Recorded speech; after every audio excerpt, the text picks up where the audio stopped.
Better late than never. Alright, let's see what the plan is here. Most assuredly, Candy God of War with a 13-card hand, 15 left in the deck. You have to imagine. A third Monkey Dory hits the board, and that is concerning, but let's not count them out.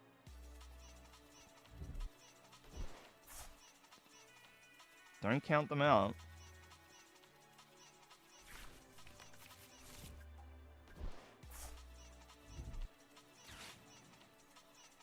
An Ultra Ball. You have to imagine. It's the EX, so God of War emerges. And, you know, it's turn 3, so it's not like that late into the game for a God of War to hit the board. I think, like, the part that will be a concern for them is that we're facing them down with a board of single prize attackers. You know, we're not putting Pidgeot in harm's way if we can help it. And that's tough.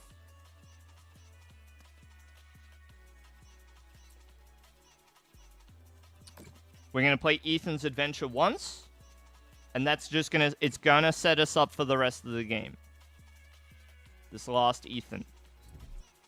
And then even if we miss... if we lose the Pidgeot down the track, we'll be alright. Okay, Sinister. I will. I'll try to remember to put a marker in the stream. So that I can point you to the timestamp. Thanks so much for submitting it. So, let's have a think. We're on 230. Let's have a think. How many Cyndaquils? So there should be one. Yep. Ethan for a Typhlosion, a Kulava, and an Energy seems reasonable. Seems reasonable. I'm not really feeling the Iono just yet. Okay, not bad. Just keep attaching every turn of the game. Try and attach every turn. That's what we're going to do.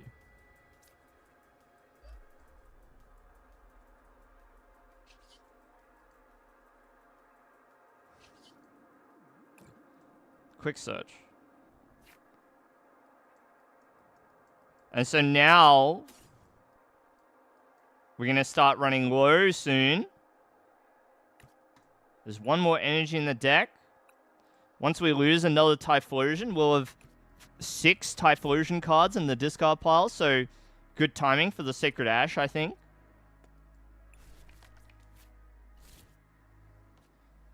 Okay. Swing it round to the Typhlosion. Buddy Blast. Okay.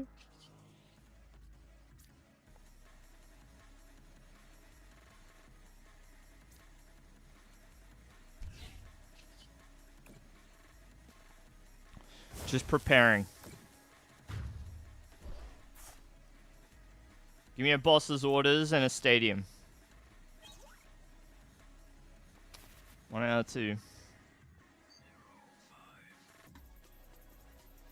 Countercatcher not going to be doing work for us this game. We just managed to establish a pretty good lead on our opponent. Not a lot that they can do. They could go for a Fan Rotom knockout with double Monkey Dory and then take a KO with something else. You know, bring the prizes close. With a Countercatcher and, you know, a Drifloon and a Dream, you get there. Bring it to 2-2, perhaps. A little bit scary how easily they could pull that off, but that's the power of God of War for you.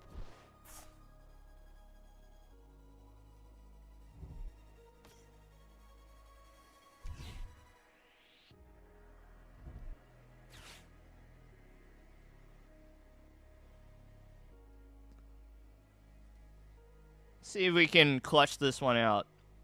Put it away. Keep our lead. Don't make any dire mistakes.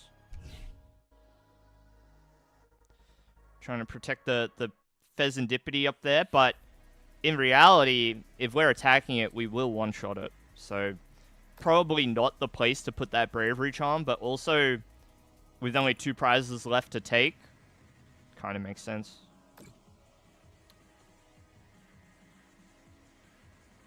Are we going to see a retreat countercatcher, maybe?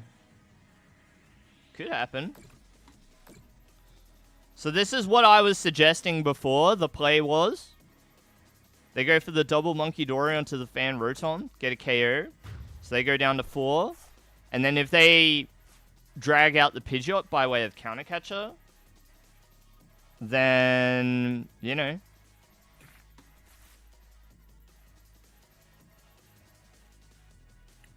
Did they Arven on this turn? Yeah, so, okay, well, we get to put it away. We were calculating, thinking about endgame situations and scenarios, but easy peasy. Okay? Didn't have to worry too much about finding that other energy because we focused on attaching energy every turn. Gravity Mountain, boom. Brings them down to 280. And Vitality Band not even required to clean up that KO. So a nice and neat game of Typhlosion for you.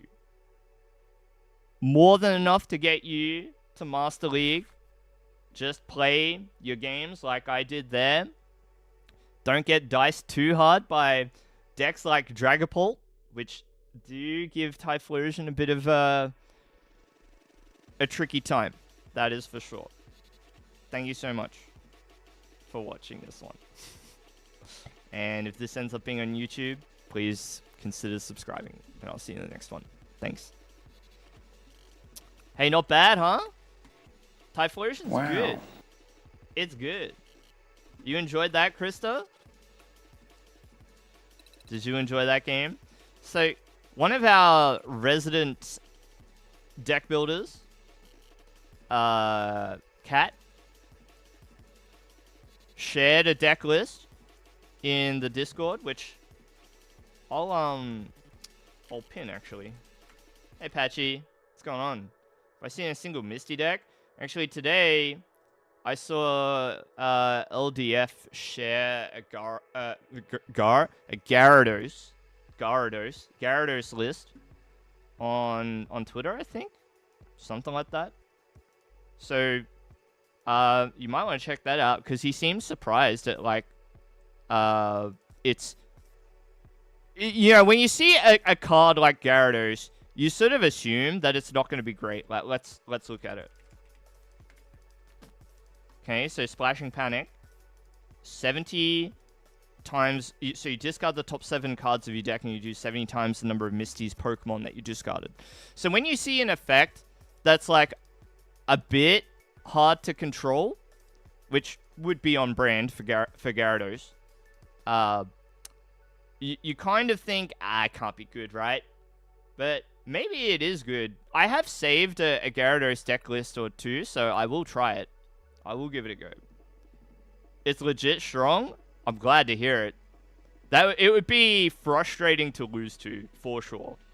Also, it's got like a resilience to other nonsense in the format, right? 180 HP, stage 1, single prize. Splashing Panic is a single energy attachment, right? So very easy to get into play and powered up and ready to go. And no ability, so you can't wall it. And it's not an EX, so you can't wall it. You got a list, Patchy? If you could share it in the Discord, I'll keep it in the back pocket. I'll give it a go. Everybody who's here, you should follow Patchy, by the way. So, one of the best YouTube videos that I've ever, like, when I say best, I mean, like, most successful YouTube videos I ever put out, was very much inspired by a YouTube video that Patchy did ages ago. So, I owe a degree of success that I've had online, at least the eyeballs and the attention that I've been able to manufacture over the years to Patchy's influence, at least with that one video. Patchy knows which one I'm talking about. Okay, so last in, first out, that means it's Zenny Chu. Actually, nah, I'll do the deck profile after. Zenny, are we playing?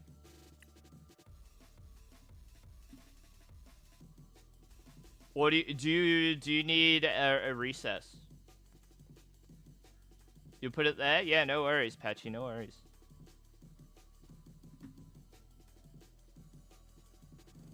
Hey, Inforni, what does Vespiquen do? Good question. I'll show you. So we're gonna test this deck a little later if we get the chance. It's the Terra Psychic Vespiquen. Phantom Queen does 200 damage, and you put 3 damage counters on each of your opponent's bench Pokemon that has damage counters on it. So it's a terrifying spread option, basically. No ability, so you can't wall it with the likes of Cornerstone Ogerpon. And because it's Psychic type, you could make use of Clefairy too. Dope with Frostlass? True. True, you could. What we opt for here is using a combo of Monkey Dory and Hawlucha. Because we're also running this Yanmega, right? So it's going to start accumulating damage if we have the Frostlass. But I could be down to see it too. Like, a Frostlass, like, just one. I think this deck could run a 1-1 Frostlass, and it would be interesting. It would be interesting. Zenny, do you want to play now? I can wait, if you like. I could try and record a deck profile for the Typhlosion off rip. 1-1, I could see it. I could see it. You want to play? Alright, well... maybe I can squeeze in one of these requests. So there was a request earlier from the Cubone of Sinister Origin. So I go copy to clipboard, import. Let's have a look. So what do you do? It's like slash marker or something. Clip, no, raid, no. Marker, Grim, Snarl, Poison.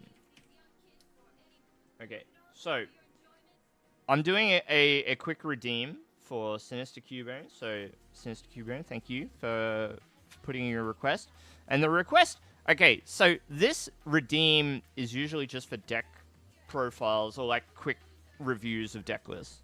But what Cubone has asked me to do is asked me how we could change this to a poison package instead of being what it is. And I think that when you take an archetype that is very much complete with what it's doing, in this case it's Grimmsnarl making use of Frostlass for damage spread, Monkey Dory to move damage around and off your own Pokemon and generally applying pressure to the bench. And just generally being a nuisance. Grimmsnarl is such a nuisance deck. You have to give something up. You can't just have what this deck is trying to do generally and then expect that you'd be able to just slide in the poison Pokemon. Okay? So, with all that being said, what would we do to make the poison happen in this deck? And I think what it comes down to is reasoning that you need to get rid of the other stuff that spreads or applies damage. Like, basically, poison has to replace another aspect of the deck. So I'm cutting Frostlass. That's like the most obvious thing to me to begin with. Maybe you cut things like the Devolution. Secret Box can stay, I guess. Spikemuth is too important to get rid of, which means it has to share space with Poisonous Jungle. And now you've got, like, some room to work with. Maybe you cut one Monkey Dory because you're not accumulating so much damage on the bench.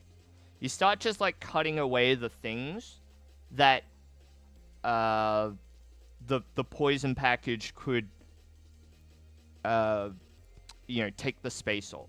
And so when you're thinking poison, you're thinking of stuff like Brute Bonnet. Okay, so it would be a couple of these. You would have to put in some that's not how you spell capsule. Capsule. Right? Some of these.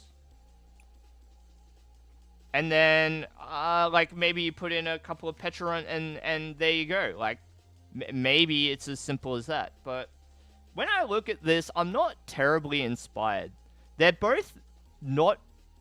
Even though they're Dark type, they're both Dark type. And like, you could run some other interesting cards too. So, you could run... So, instead of Defiance Band, it could be something like Mochi, right? And you start hitting some interesting damage numbers. Shadow Bullet goes from 180 to 220, plus apply the poison, 230. Interesting. But I'm a little uninspired when I look at this combo. So, like, Brute Bonnet and the capsules, you're not really... Okay, you are running Arven, so you do have ways to get the capsules out. That's fine. But it kind of feels like a missed opportunity to me to play Brute Bonnet Capsule. The thing that I would really like to do in this deck, I want to play Clodsire. Okay? Clodsire, Toxic Wetland, just apply poison to your opponent. That seems cool to me. You don't have to run, like, any of the other nonsense to make it work. You're not trying to find a Brute Bonnet plus capsule combo to apply poison and then having to apply it to both, right? So if you were to do something like, well, Petulant probably stays at some amount, but if you were to play Clodsire at like a 2-2, and then you play Wooper, that Wooper here, 70 HP of course. Dang, Wooper. That's a big retreat cost. I think we have to play the 60 HP. Maybe a reason the 70 HP one, but is there any others that I just don't have? Ooh, there is actually. Still, there's only one 70 HP one. So anyway, if you ran like 2-2 Clodsire, you don't need the capsules anymore. And, like away you go, I guess. Is there anything else we could run to, like, really make poison interesting? I don't know. All of that being said, I don't really like either idea with Grimmsnarl. The amount of damage that Shadow Bullet is putting out and the way that it does it lends itself better to damage spread. 180 is, like, a little bit too low to want to, like, try and play the damage ladder, so to speak, to try and, like, get to some magical number. Like, how exactly are we adding 100 damage to Grimmsnarl's attack to do 280, for example? Is it really that important to be able to do that? Or do we want to stick to what this deck typically wants to do, which is just pressure the bench at the same time as it's pressuring the active? Okay?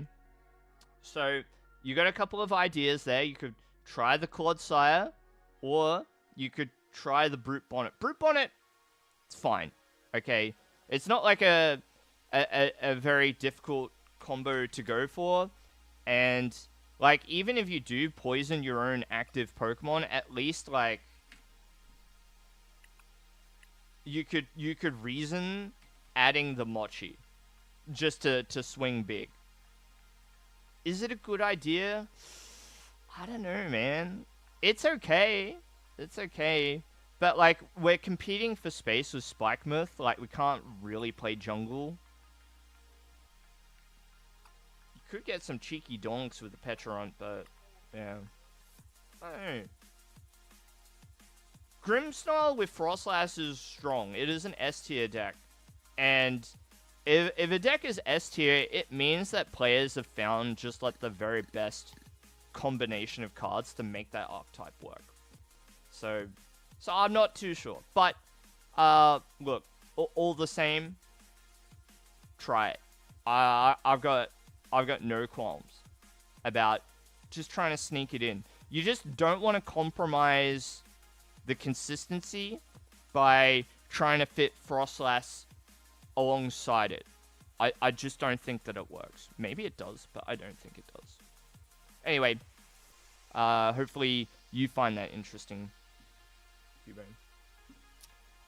Okay, we're done.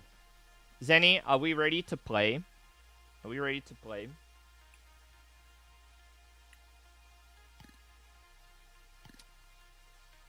I'm gonna play a Vespiquen. Zenny, I'm gonna play Vespiquen against you.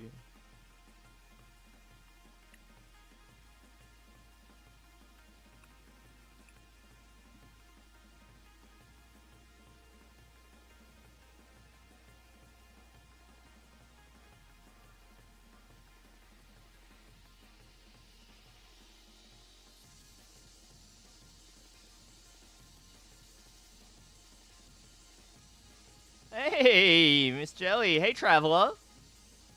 How you doing? Little jet setter.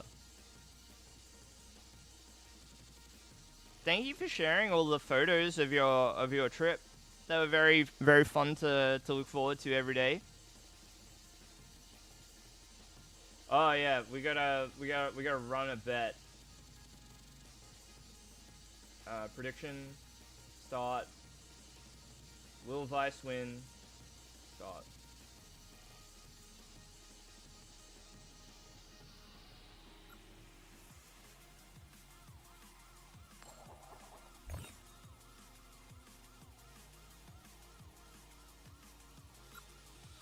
I'll go first.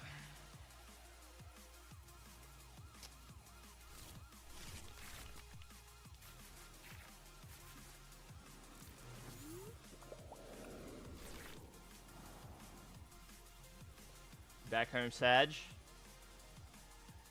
Alright. You got Mario Kart to look forward to in a couple of days, right? We can be racing. Patchy, you made a Marnie list around Morpeko and it wasn't terrible. The poison package idea seems a bit lofty. Using Morpeko in the deck and the poison package. I wonder if there's anything there. Morpeko is an interesting idea. Help.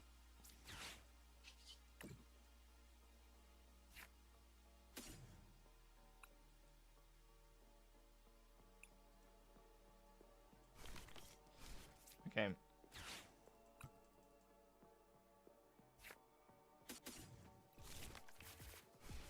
We're gonna get corner locked, but that's okay.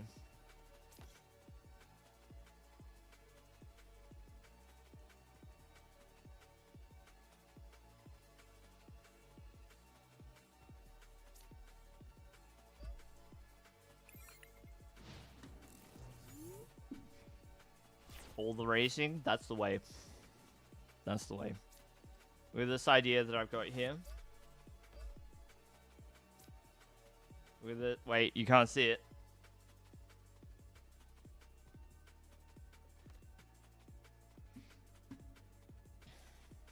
I'm thinking about going to a midnight launch. Thinking about it. I'm not sure if I will. But depends. Maybe if I can swing a I don't know, a late start to work or taking the day off or something, maybe. But I'm not sure.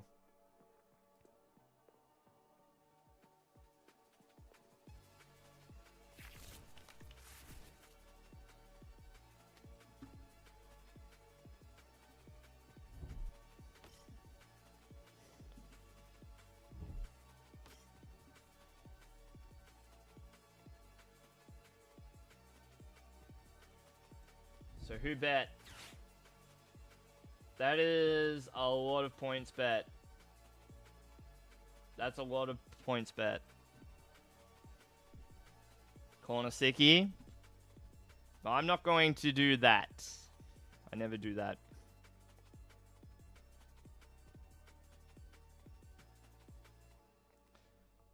I think agreeing to do that while I'm live streaming is a bit of a self-tell. So I never do that. Okay. So what does this mean? So I'm gonna Pidgeotto. Do this. Pretty slow turn. I have to wonder if... Am I gonna get cooked if I end the turn with just Cyndaquil in play? Because my opponent... Because Zenny... What did we grab? Just these two. It's not like there's a Noctowl in play. She took Candy, which means Pidgeot. But she can't...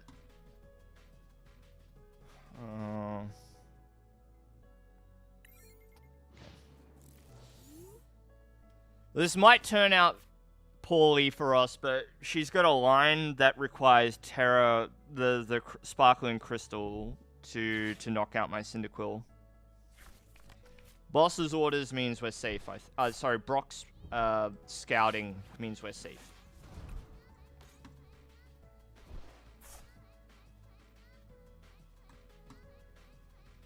Anybody from work watch? No.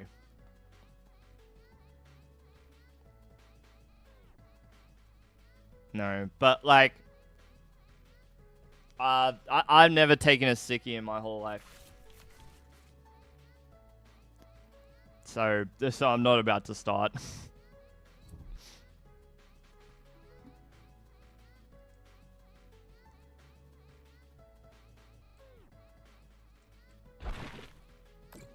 Hi, X Factor. Okay, so we were able to keep it together. Put down the Cyndaquil. I would really like to get started with... Oh, wait, I can. Okay, so we put down the Pidgeot. Okay. Quick search.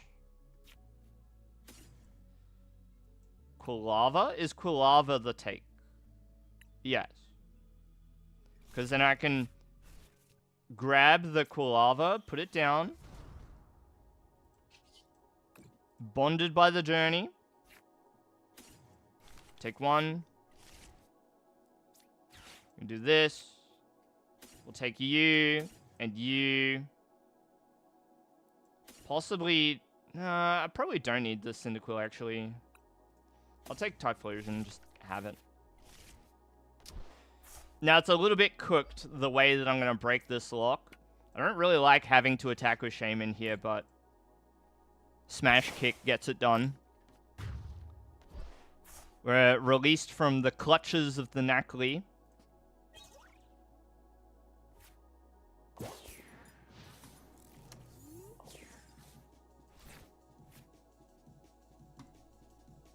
It's good to hear, X Factor. Good to hear.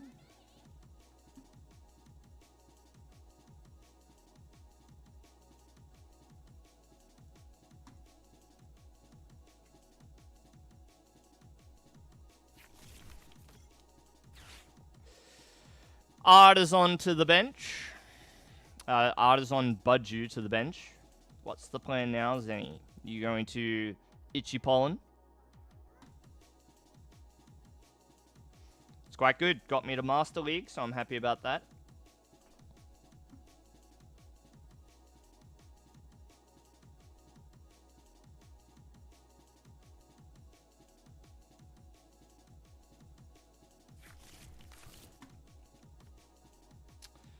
Is this gonna be Sylveon? Called it. But not altogether too surprising when Nacli is in the deck too. So must be wary. We also have to be a bit careful with our usage with Ethan, because we're going to have to get Ethan back over and over. Or we're going to have to reset up our Typhlosion over and over, I should say. So this matchup is actually pretty tough.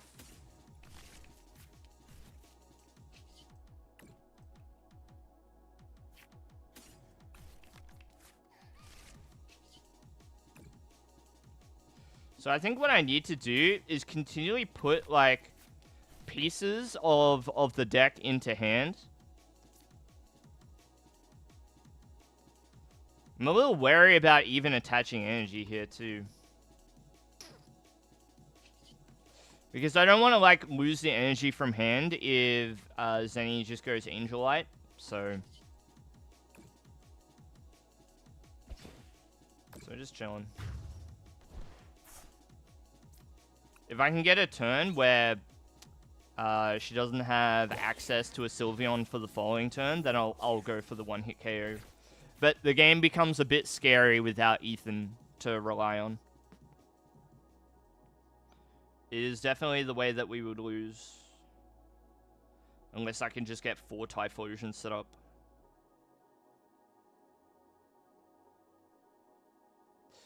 This Shaman is going for MVP.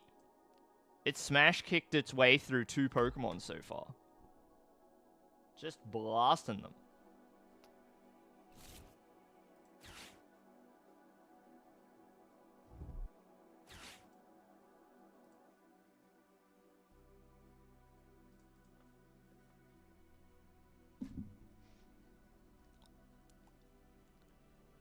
Arven for the what? This type of deck is the one to run Crystal, to make Angel Light a little easier to get to. Yeah. Yeah, this is attack mode Shaman. You like Shaman? Me too.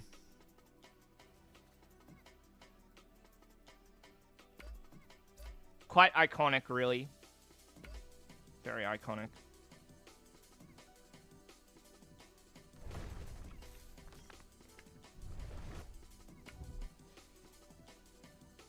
Big danger to stall decks is when every Pokemon can attack.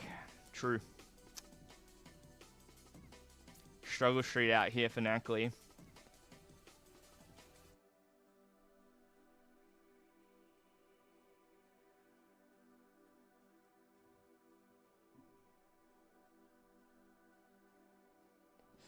No! It's okay, Zenny. Take it back. Take the turn back. No, Zenny. Somebody might start sweating, whoever bet all their points against me.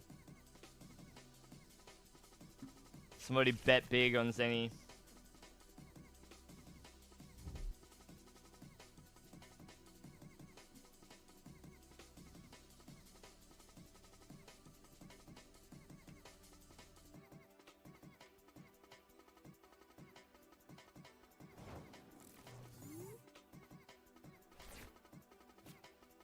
Zenny, do you want a freebie turn? Do you want me to pass turn for you? Do you want a freebie turn?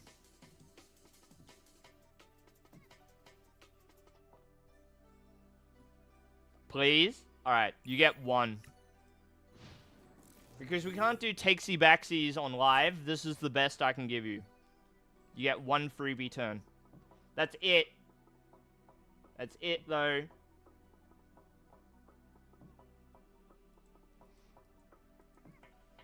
Yeah, otherwise this game starts to become a bit of a wash.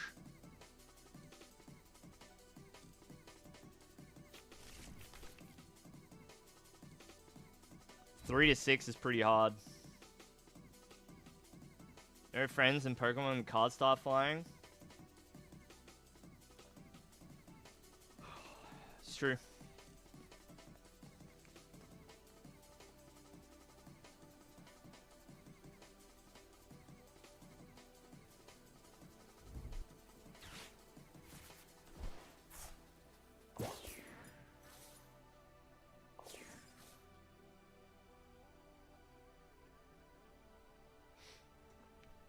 Maybe we can help X Factor out.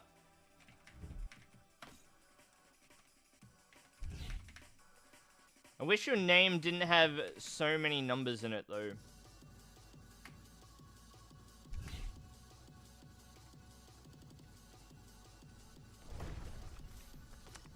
Maybe we can help out X Factor.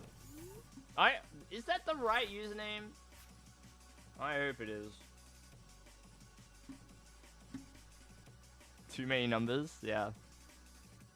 It's not very kind to SEO, you know. X Factor numbers. Hey, Digi. Hey!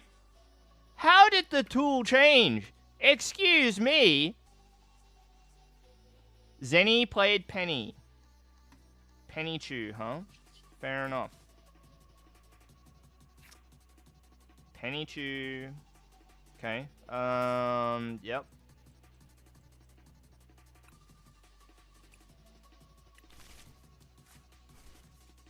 Penny Chew. Do I have to get in there with Quilava, or should I two-hit carry the Snackly? I'm kind of down to take it slow. Sort of? I don't know. I do want to, like, pick up, like, little KOs here and there if I can. So I think I would prefer to just, like, just be like, okay, alright, Zenny, off you go then. Try.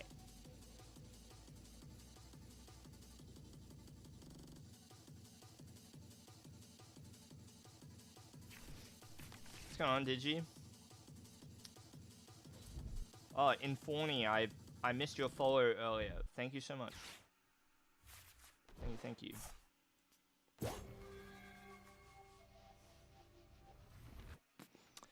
Here it comes. So this is why I haven't been spamming the Ethans.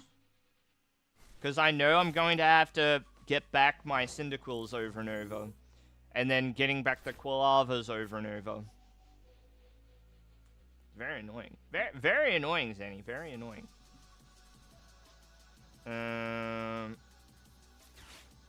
Boom.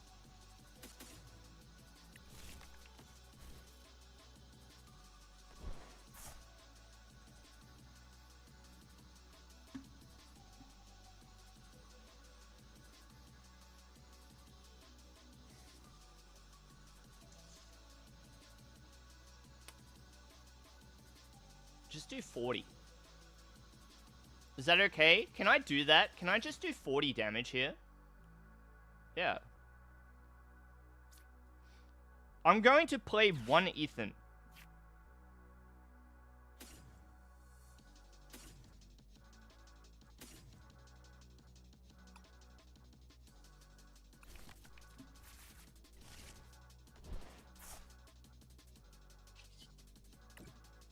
I'm gonna put a candy in hands.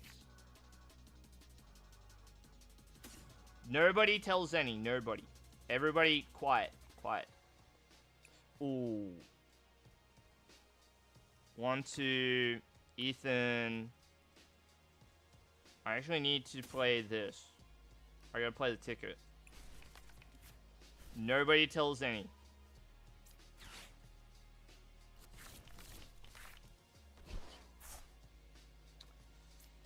One energy. Boom. Okay. So, I'm deeply regretting the second Pidgey bench. But, we'll see. We'll see. We'll see. Please do not use Iono on me.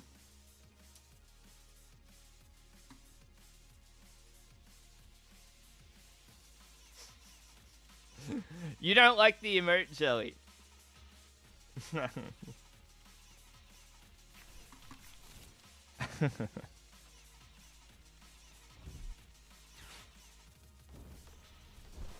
Oh, my Cyndaquil!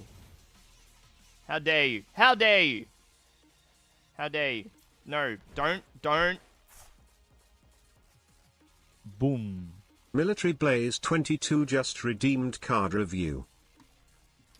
Yeah, it's alright. It's a very difficult card to evaluate without testing it myself. Haughty orders. Haughty orders. We know what Persian does, right? We all know. What is your haughty order? Alright, so this is what it does. So everybody knows. Okay, let's do this. I might be cooked off that one, that singular energy attachment and that Airy. I might be cooked. Cannot believe that that happened. But we can try. We'll try.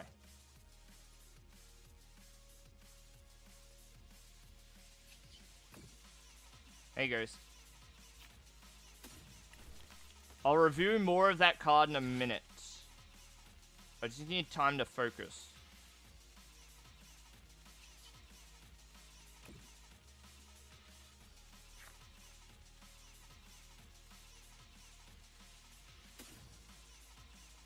Night Stretcher might bail us out, which is good. Oh, no, I messed up. No, it's still fine. It's fine. Discard the Ethan. I'll get rid of an Ultra Ball, I guess.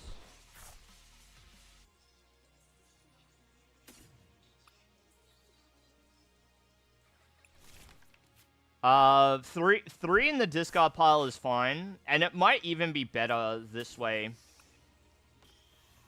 because I can use Maximum Belt to get the KO.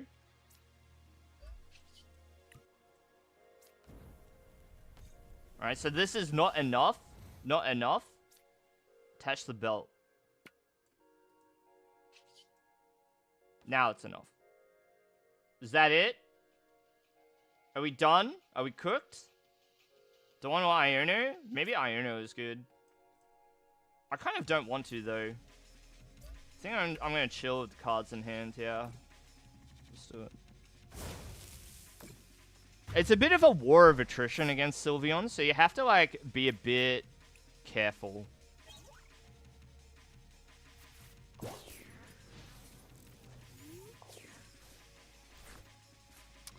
Yeah, so Haughty Order. So the Persian has 260 HP. It's a Team Rocket Pokemon, obviously. And, it's a Stage 1 EX. Haughty Order says, reveal the top 10 cards of your opponent's deck. Choose an attack from a Pokemon you find there and use it as this attack, and then shuffle the revealed cards into your opponent's deck. So, it's very interesting. Obviously, there's potential for like a big whiff here and there. But, okay, the way to evaluate whether Haughty Order will be like a big payoff or not is basically to look at the top decks at the moment and decide whether being able to use that attack for 2 energy, or I guess 1 rocket energy, right? Whether that's worth it. So, let's look at the top decks. We've got Dragapult. Dragapult's good, right? You could potentially Phantom Dive. And that's about the only interesting attack in there. Does that make Haughty Order good? Well, if I'm the Dragapult player, I'm probably not keeping Dragapult cards in the deck. It's not like that effective into Dragapult. I think, okay, 1 energy attachment on the Persian versus 2 on the Pult is, yeah, maybe, but not really. What about Gardevoir? Well, you could attack with Miracle Force. It's fine, but Gardevoir is also able to use Miracle Force pretty simply once it puts itself into play. Balloon Blast is not great. Roaring Scream's not great. Lily's Clefairy is like, it's like a very cheap attack cost anyway, so okay, so that's not good. Raging Bolt requires you to discard cards from your Pokemon to use it, so I'm not sure. Right, so you start going down the board. Goldengo is not great. Obviously, you've got to discard your own energy for that card to be good. Can we get through the bear? I do not think that we can. Can I boss's orders the bird? I think no. Uh-oh. Uh-oh. How am I gonna get there? How am I gonna get there?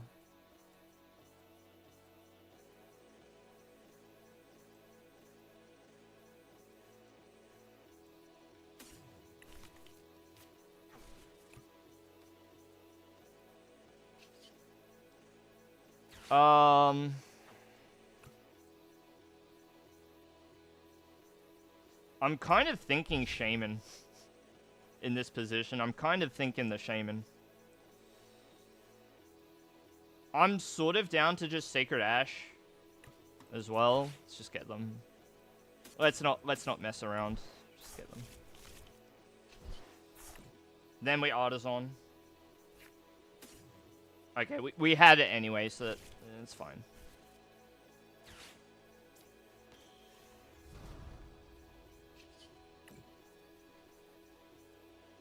Bonded by the Journey, we'll get that last Ethan back out of the deck.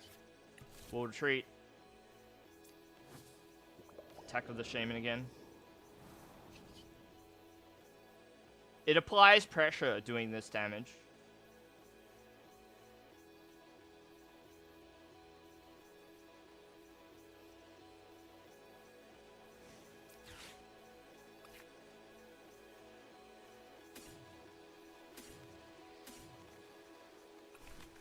Not grabbing Typhlosion. But I will Vessel for an energy. I do not have energy to work with. That is not good. Boom. That is not good. We do have one way remaining to get the energy back, which is the Singular Stretcher. So we have to be very careful. If Zenny decides to bring Fan Rotom active, that might be GG. But we'll see. Well, Shaman's doing its job. It's helping bridge the damage required to get to the 2-hit KO range. That is unfortunate.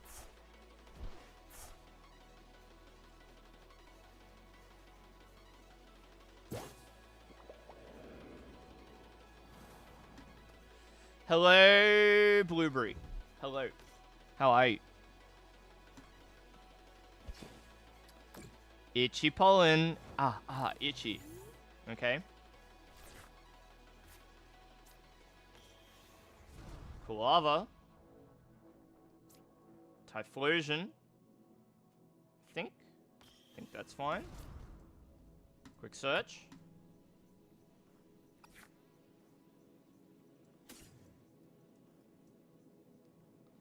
Take that into hand. Kick.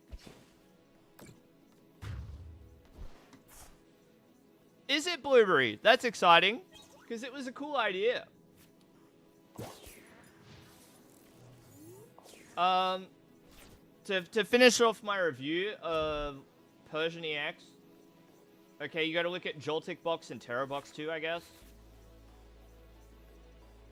And yeah, it's pretty good with those decks, I guess. Like, you could potentially hit Iron Hands and blast a Joltik. You could blast something with Topaz Bolt, Photon Blaster. Like, everything's good in that deck. Being able to use even like Blood Moon Ursaluna, I guess, could be good. And then Terra Box is like sort of interesting too, because you've got like an interesting set of Pokemon throughout that deck as well. So,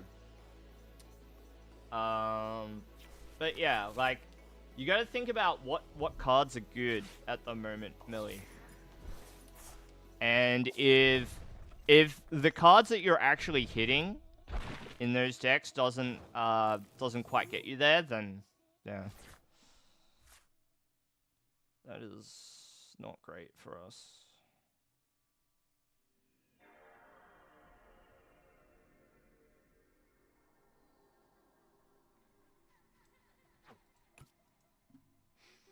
If I attach this, what does that mean? That means Zenny just grabs hold of that Pidgey, and then we can't retreat that. So we're in a little bit of strife here. We're in a bit of trouble. Not gonna lie.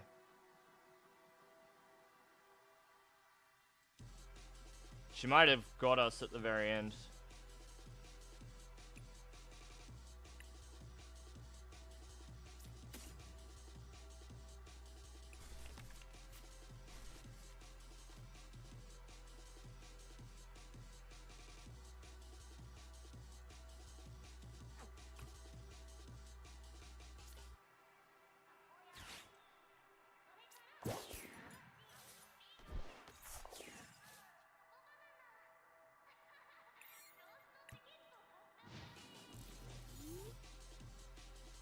might be in trouble.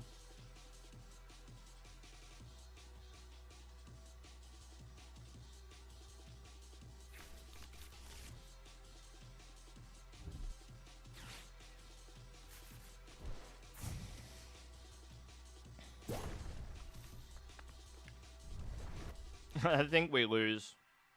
That's a shame.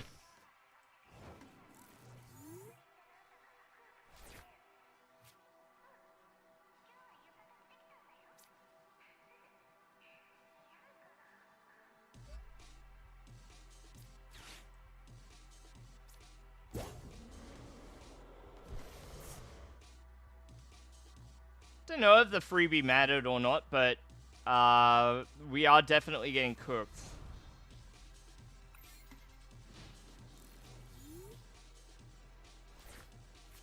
See if we can get out of this one. So she needs counter catcher Iono. Or counter catcher energy. There's one. Or boss's orders. Of course.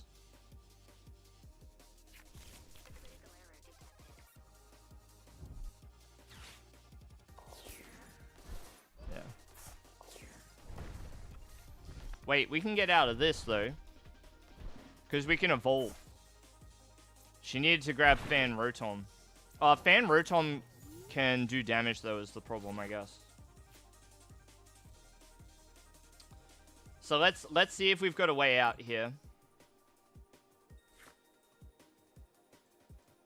So we've got Candy and we've got Night Stretcher, so those two cards will get it for us. We can Arven for the other one, right? So we'll take Candy. Now, if you didn't know, evolving removes effects of attacks from you. Normally you would think about like poison and confusion and things like that. But in this case, it's the effect of corner. See, we can retreat now.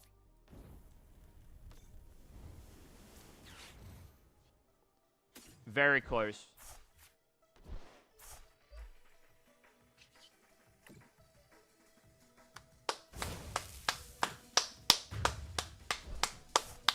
How many Budju in my deck? 0. 0. No Budju. We'll play Zenny. That was a really nice game, though.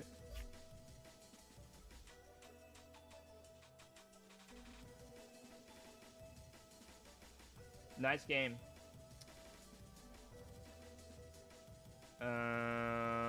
Manage prediction. Will Vice win? Choose outcome. Yes. Vice did win. Unlucky. Doubters, unlucky.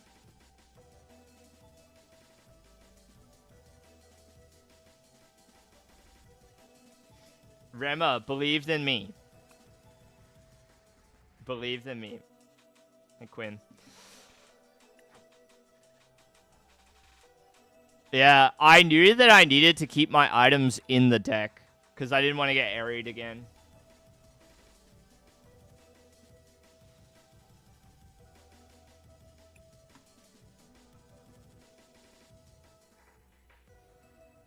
I needed to chill. Alright, so we've done a redeem for Military Blaze. We've done the redeem for Zenny. We've done the redeem for Sinister Cubone. Blueberry, I'm going to get to your redeem from yesterday. After I do a deck profile on the Typhlosion. Because I think that's going to be the next... This is going to be the next deck that I want to show on the YouTube as like a full profile. Okay, because we've been working on it. We've been grinding it out. Grinding it out. So, time for another marker. Typhlosion profile. Boom. Okay, so. Superior, get out of here. Get out of here, Hydreigon. Okay. So we're going to try and do this off rip. I don't really know how to approach talking about Ethan's Typhlosion, but I think the thing that I'll mention is that this Typhlosion so one of the more uncommon archetypes in the Pokemon TCG since the late 2000s has been the stage 2 single prize attacking deck. It's always really wonderful when we get them, but they often have problems which prevent them from being good. But I think that this archetype sort of includes all the goods required for it to be good. Have to head off?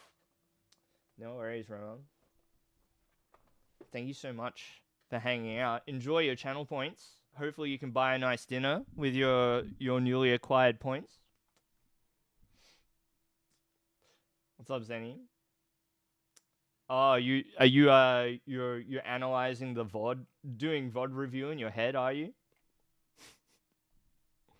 Yeah.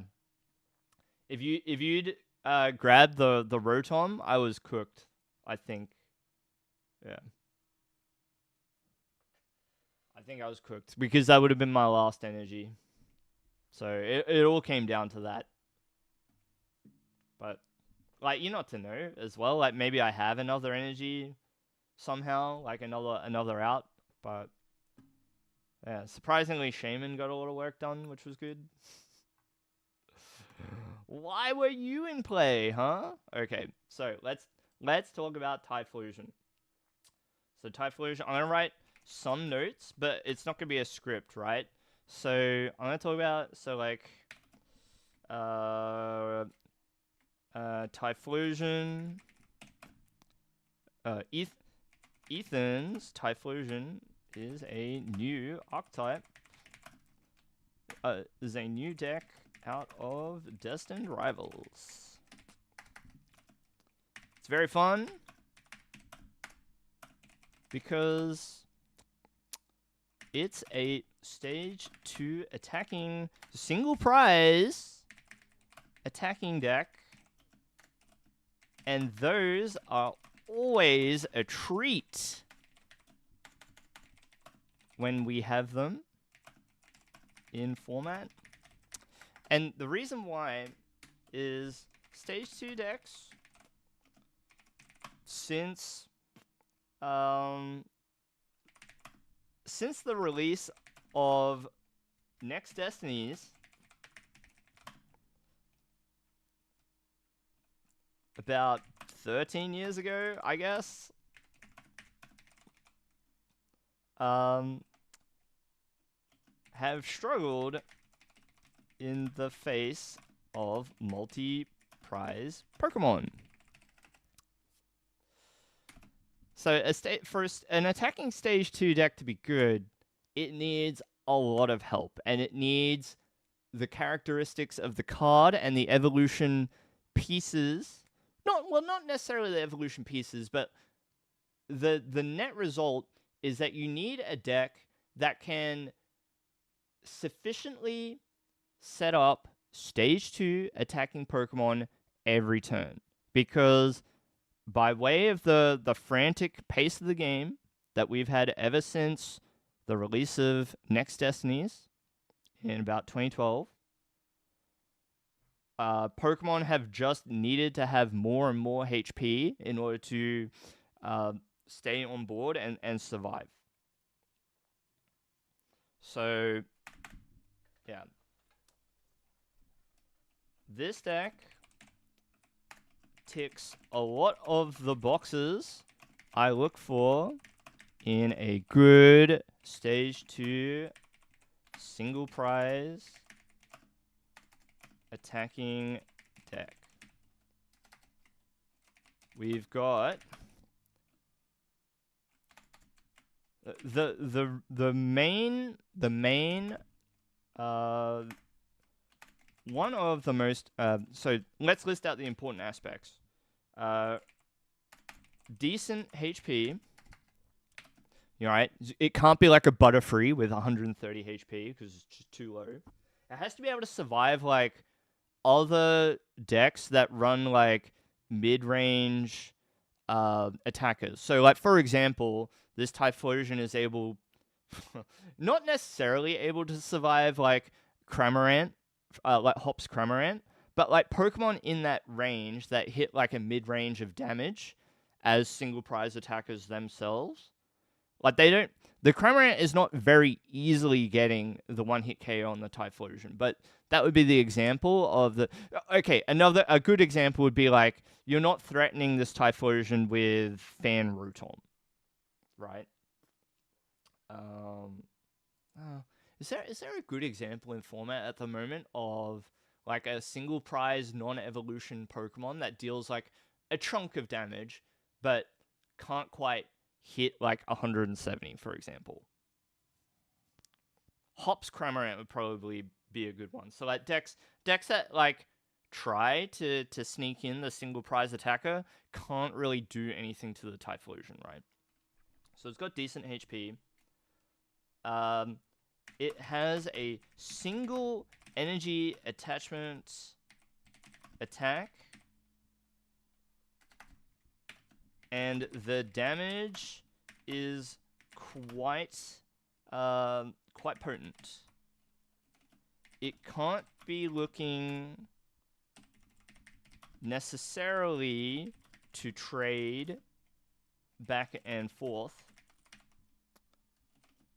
because setting up multiple stage 2 Pokemon is very resource intensive, and due to the constraints of what you can do, it might not be possible to keep up.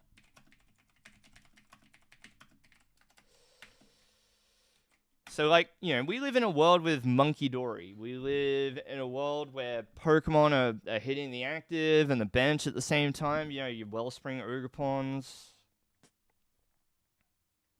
Don't forget about the Ricard Redeem. I mentioned it, Blueberry. I mentioned it a little earlier. I thought. I'm pretty sure I said that, like, I will review your card soon as well. But I want to do the profile, okay? Cram can get there. Yeah, it's true.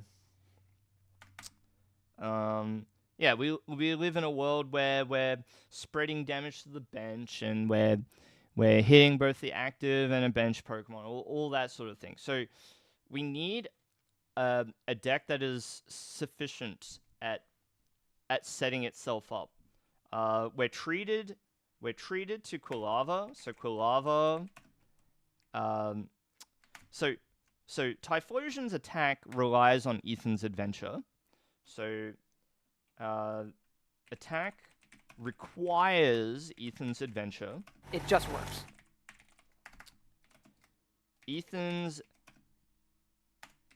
Adventure is a consistency supporter, which gets like energy and Pokemon, and Quilava, the middle Evo, gets the Ethan.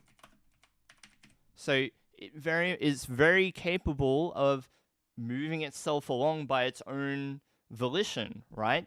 Even under item lock or various other modes of distress, Quilava, Ethan's Adventure, is all there to help you along, to make sure that even if you fail to get the Pidgeot underway, you are able to, you know, by turn 3, start attacking, even if it's not for like a big amount, right? Maybe the first KO that you take against an opposing attacker takes a couple of hits from Buddy Blast, but after 3 or 4 turns, Typhlosion's going full power, and we fill the deck out with cards that help bridge the gap between what you cap out at, which is 280 with Buddy Blast, right? There's a bunch of cards in the deck which will help bridge that gap and get the one-hit KO on the Pokemon that have HP that extend past that 280 threshold, right? Pidgeot makes light work of getting the combo pieces that you need. A card like Pheasantipity, while a little scary to put into play, is able to activate its Flip the Script ability potentially more times than other decks because it's a single prize deck. Your opponent has to take more KOs. And we get to use like a bunch of cool cards. So, okay, I'm going to start this deck profile. We're going to try and do it in one take. I can't guarantee that things will go well, but we'll try. Why was Serena's Bration not any good? Yeah, because Serena's Bration only has like the Buddy Blast attack. It didn't have Bonded by the Journey available to it. It didn't do like enough damage necessarily either. So like the so let's look at it, right? It's a good question. So Flare Parade, it was doing 240 with the attack, so it's not even one-shotting the V-Stars. And it only had 90 HP, it was very fragile. So, like, it needed, like, other stuff to make it good. And I would say, like, the problem is that it existed at the same time as, like, Lost Zone. Okay? Lost Zone makes a mockery of, like, 90 HP single prize attacking deck that can't even necessarily get there consistently on turn 1. I'm playing Lost Zone, go second, and I just, like, spit innocently for 110. And I do that 5 times and then Sableye you to win. So, and the Delphox, yeah, the meta was probably a bit too quick. You know, we have V-Stars. Okay, you evolve once and you get a Braxton. I evolve once and I get Arceus V-Star. V-Star power for 2 cards of my choice. Double Turbo, Melanie, 280 damage, accelerate 3 energy to my bench. You know, I've probably got another Arceus V-Star back there too. And so I've like demolished your board and you're setting up like another Braxton, I guess. Like, and then maybe you've played 2 Serena by then, so I hit you for like 120. Then I attack again, and then I attack again, and then you lose. So, anyway, enough about that. I am here to talk about Typhlosion. So, don't do any channel point redeems, please. Little Tone, can you see? I'm trying to do a deck profile. Okay, let's look at Delphox. Buddy, come on, mate. You're interrupting my flow. Buddy. Alright, it's not that one. Look, it is worth looking at it because it was this one, right? Yeah, Silver Tempest. Because you had this attack again with Flare Parade, so again, you're doing 240. Delphox is like a little flimsy on the HP. 150 is a bit mid. Energy Crush doing 50 times each energy attached to all of your opponent's Pokemon. That was interesting. I don't know. It sort of just like existed at the same time as Mew VMAX. And then like at the same time as decks like Gardevoir, which like really just the amount of effort that it takes to set this up with no built-in consistency, no like extra stuff to make it easier. Yeah, we just like kind of didn't see it. The 2 energy required to like attack with the Delphox mattered as well, I would say. You know, Typhlosion is like a single basic energy. Delphox required a like a double turbo or something like that, so you've only got 4 of those. You haven't got an easy way to search out the energy. You haven't got a supporter which encourages you to set up all your Braxians and then all your Delphoxes. You could do it, but like it's kind of like lacking the goods. And it had to exist at the same time as Lost Zone. So had to exist at the same time as like Lugia, right? I just don't know. You know, Iron Hands is at like an all-time high with its power level, right?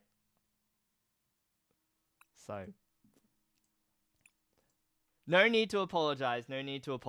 I just like giving you a hard time back when you're like asking me all these things and I'm trying to do something. I'm like, Little Tone, come on, mate. All right, you can't monopolize me. But yeah, does that sort of answer your question? Does that make sense? All right, we're gonna do the deck profile. Behave, everybody. Behave in the chat. Okay. Zenny's gonna give me a full report if there's any misbehavior in there. Okay. All right, let's talk about Typhlosion. I don't know exactly what I'm going to say about this deck, but we're going to try. We've got some notes, but we're going to try and wing it. Quiet in the gallery. Yep. Quiet in the gallery. Okay, and mark. So,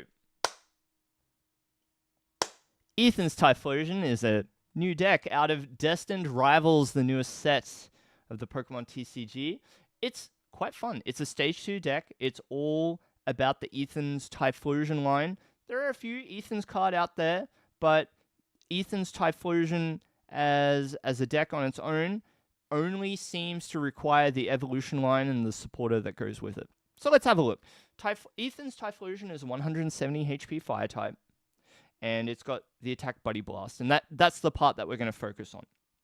Buddy Blast says this attack does 60 damage for each Ethan's Adventure card in your discard pile, and it does base 40.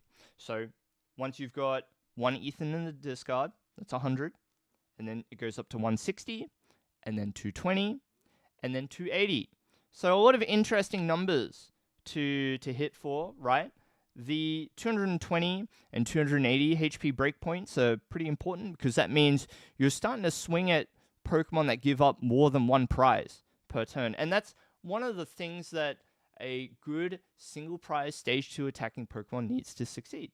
It's really fun when we have a Stage 2 Pokemon that's a single prize and an attacking Pokemon, okay? Sometimes we have single prize Pokemon that shine, but only do so because they sit on the safety of the bench, like Baxcalibur, for example. But Ethan's Typhlosion, on the other hand, it's up there, it's out there, and it's attacking, right? And it's fun. It's always a treat when we've got a Stage 2 single prize attacking Pokemon. It's just really enjoyable. It's the kind of Pokemon that I really like. The metaphor of a game of the Pokemon TCG is one where you're building up a bench of Pokemon that are ready to either help you to attack or provide some kind of functional utility to the deck. And we've got abilities flying left, right, and center, and we've got cool supporters, and we're going back and forth, and it's a battle of the minds. It's the thing that I like in the Pokemon TCG. It's why I like the first iteration of Gardevoir, when before the first rotation hit, and we had we have Mewtwo V Union and all of those really interesting cards that made the first style of Gardevoir so enjoyable to me. You had the branching evolution path, you had lots of different attackers and reversal energies flying, and you had the Luxray, and then you had all sorts, and that one was really cool, really cool. One of my favorite decks ever. So while Ethan's Typhlosion is not quite the same as the Gardevoir deck that I was just describing, it's fun nonetheless. So for me, look, it ticks a lot of the boxes that are needed for a Stage 2 single prize attacking deck to be good. It's got decent HP. It's not easily being one-shot by other single prize Pokemon. It's got a single energy attachment attack that's very, very essential. And it's just a single fire energy too, so there's no energy removal shenanigans that special energies would normally be susceptible to, and all of that sort of thing.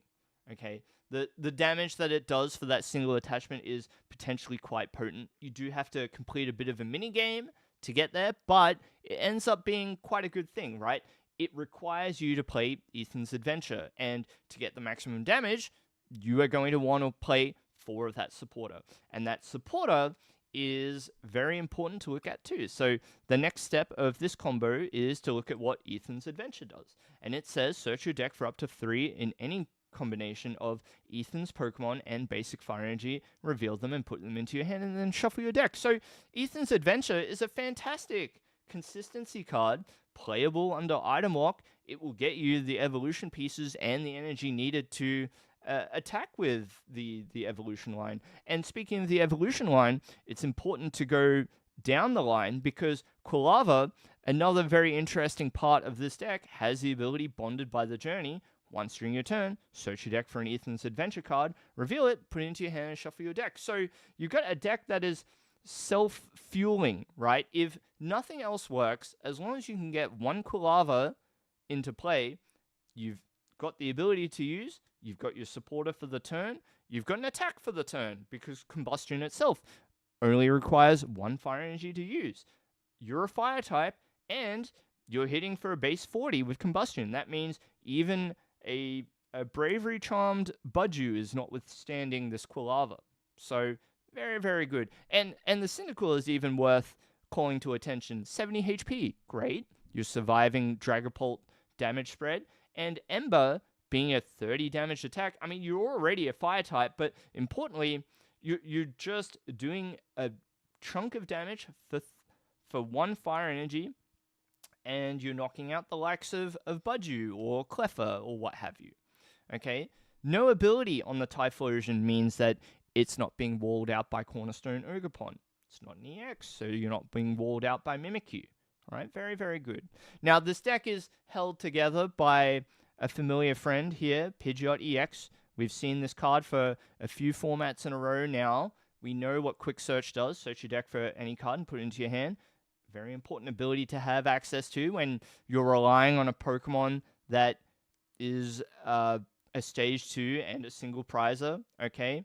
The unfortunate thing about Typhlosion is in the mid game, it's getting one shot. In the late game, it's getting one shot, and that means you've got to be able to combo the Typhlosion. You've got to be able to get it into play over and over and over, and that means that you're building a wide board for this Pokemon a lot of the time. You need 2 or 3 at least to make this deck work, because you've got to be able to attack with it every turn.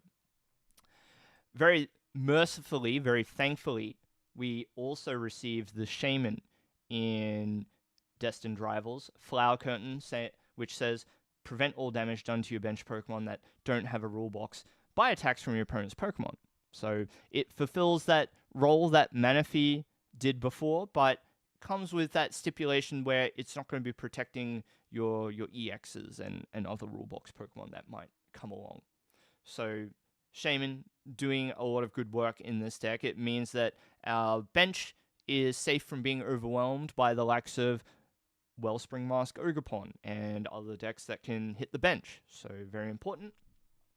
I'm going to call to attention to, okay, Fezandipity is very good in a deck where your main attacker is a single prize Pokemon. It means that you potentially get to squeeze extra value out of Flip the Script.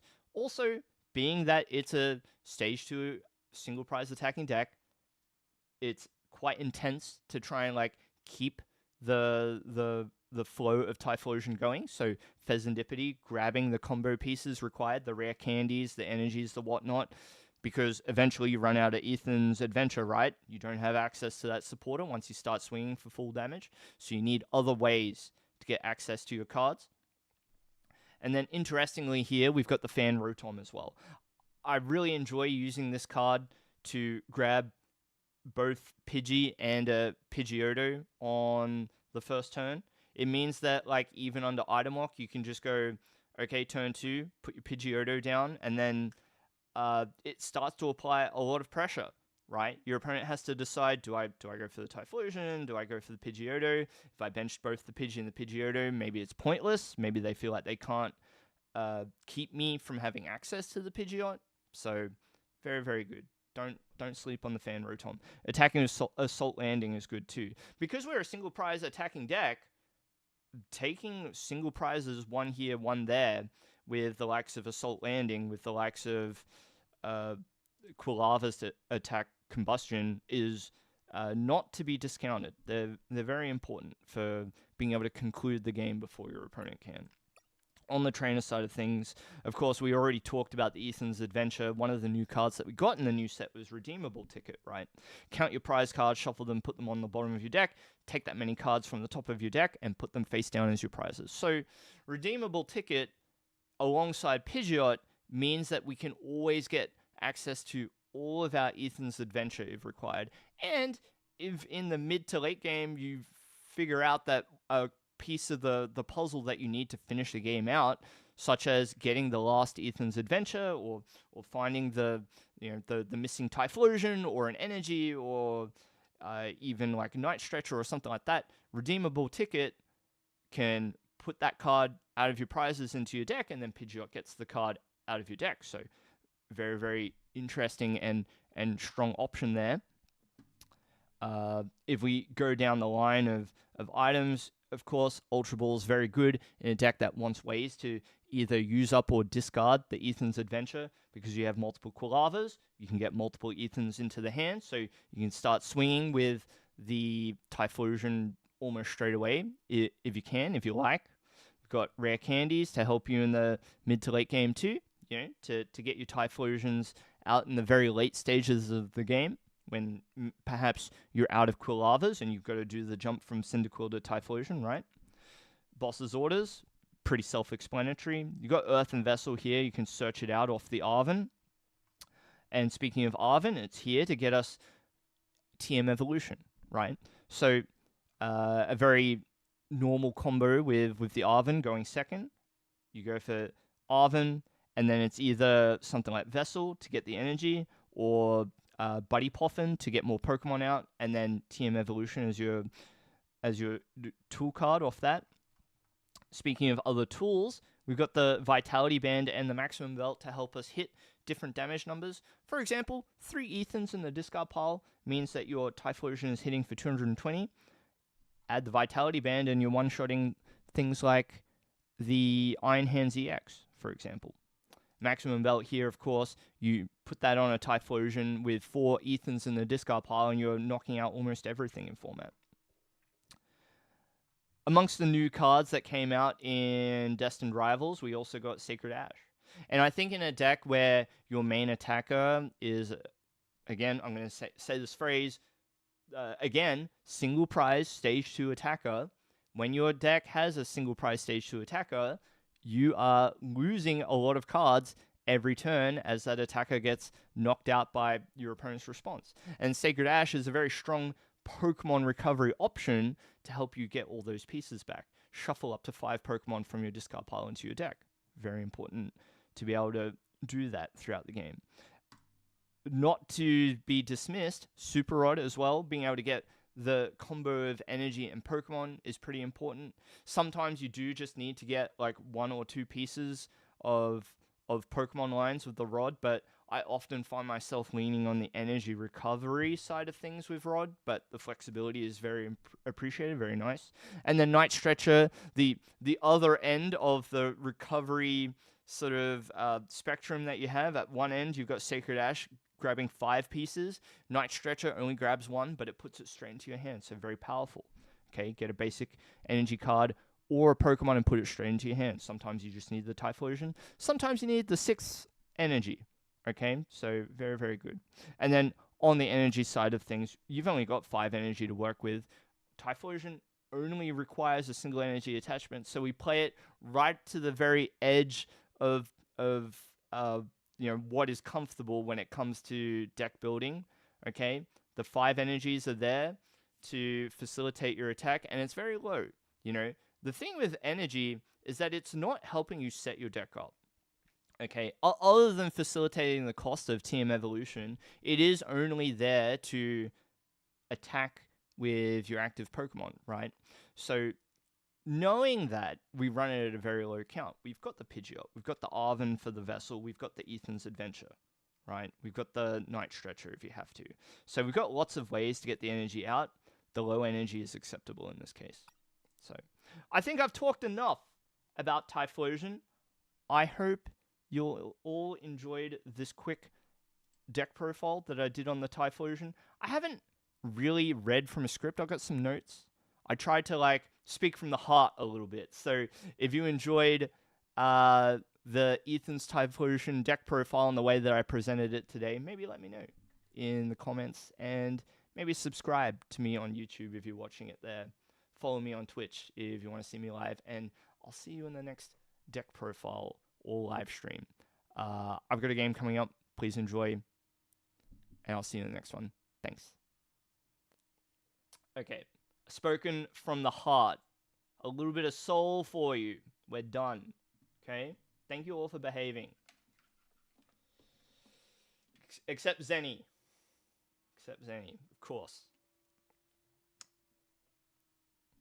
Spamming your budgies.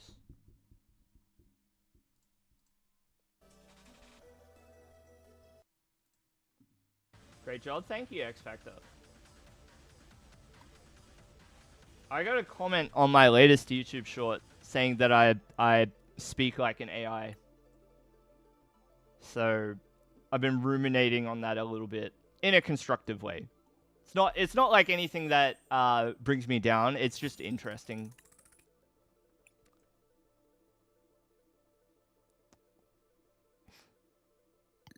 Thing is, reading from a script does trend towards being a bit robotic. That's how it works.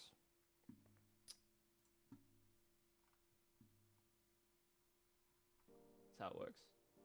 Now, I promised a certain VTuber that I would let them know when I was streaming this deck. Oi.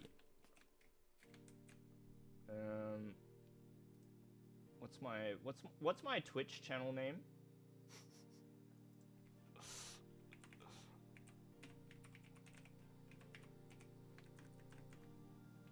Oi B.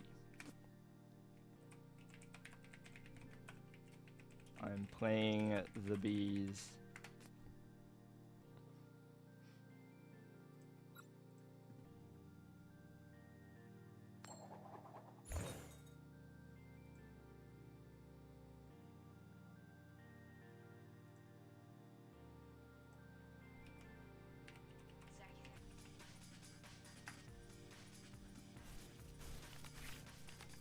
So let's try this Yan Mega deck. Oh, I need to change the overlay. My bad.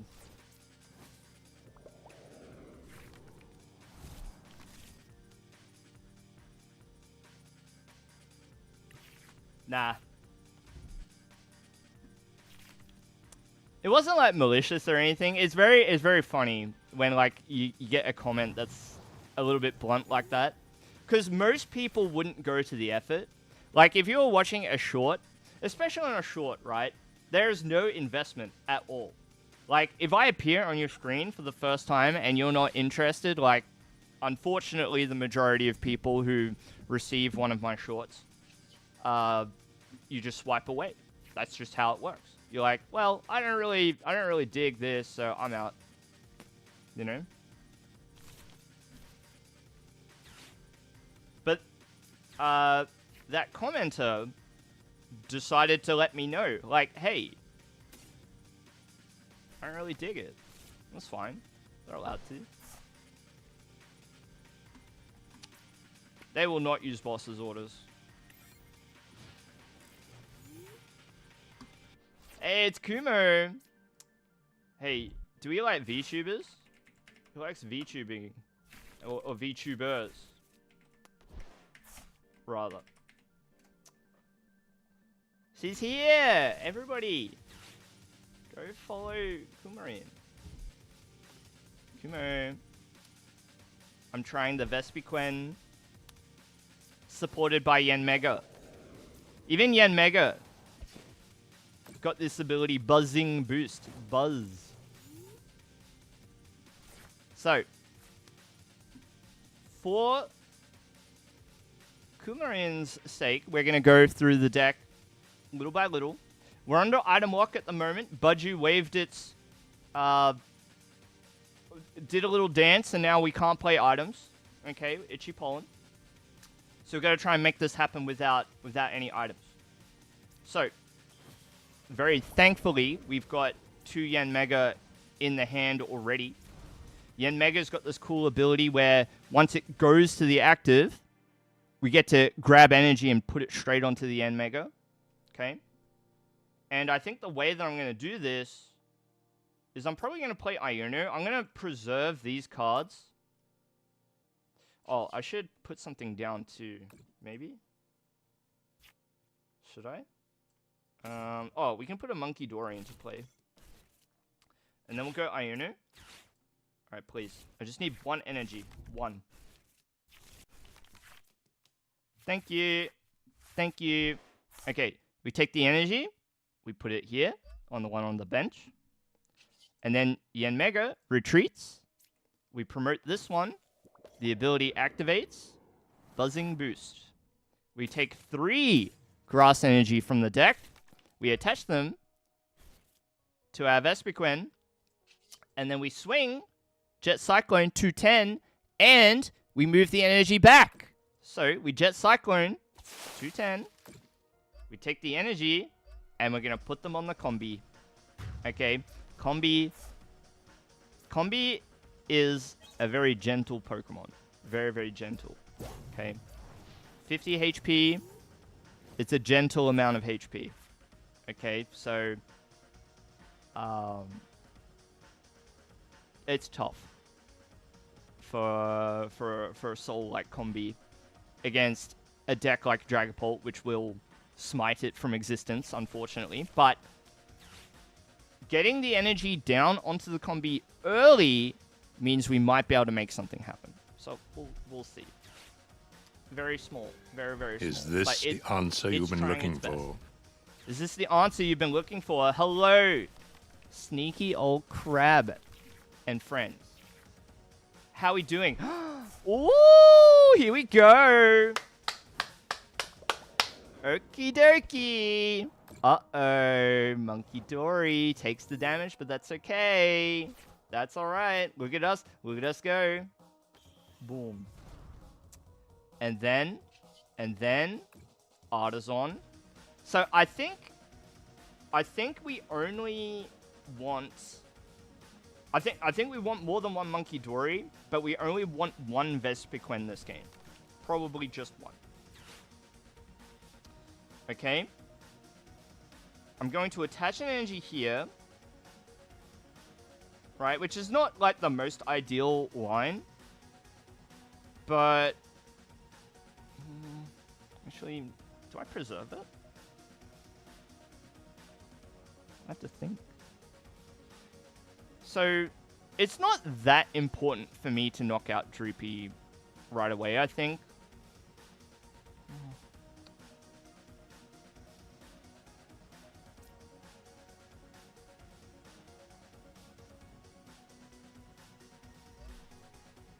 I'm gonna do it like this. That's a bit more intelligent. We're gonna use Surfer, and we're gonna move this Yanmega to the active, but we won't activate the ability, right?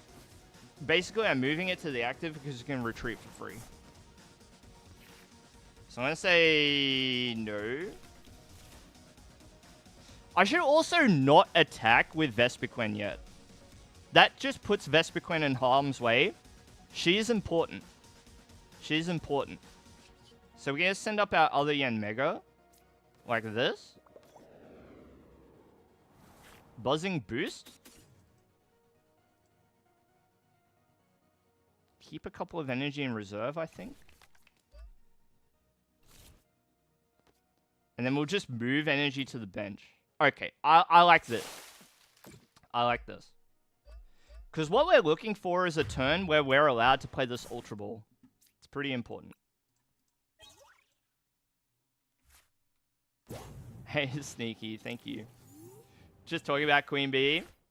Wait, is Sneaky? Yeah, nice. Hey, 13. Hey, shut up. Shut up. I'm not that old, okay? Not that old. The Beyonce deck. The Queen Bee. She's here. She's here. Play Dragapult at your peril. At your own detriment. See what happens. So,